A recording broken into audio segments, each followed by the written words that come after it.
எந்த ஒரு செயலாக இருந்த போதிலும் சரி, எப்பொழுது அவனை மறந்த நிலையில் நாம் அதில் ஈடுபடுகின்றோமோ நாம் நஷ்டவாளிகள்.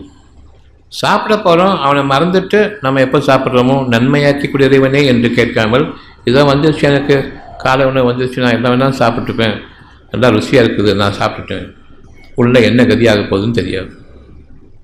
சாப்பிட்டாச்சு, வயிறு எவ்வளோ சுகமாக இருக்குன்னு தெரியாது, இதில் எவ்வளவு எனக்கு அசதி இருக்குதுன்னு தெரியாது, எவ்வளவு உற்சாகம் இருக்குன்னு தெரியாது, எவ்வளவு உணர்வு அந்த உணர்விலிருந்து படைக்கப்படுதுன்னு தெரியாது.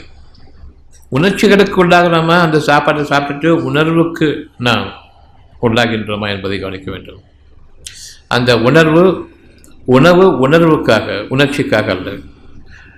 எப்பொழுது உணர்ச்சிக்காக என்று ஆகின்றதோ அப்பொழுது நான் என்னுடைய காரியங்கள் நினைத்திருப்பேன். உணர்வுக்காக இருக்கும் பொழுது பொறுமையை கொண்டும் பயபக்தியை கொண்டும் வாழ்வேன். அடுத்த நொடிப்பொழுது வாழ்க்கை அங்கிருந்து ஆரம்பமாகின்றது, புது வாழ்க்கை.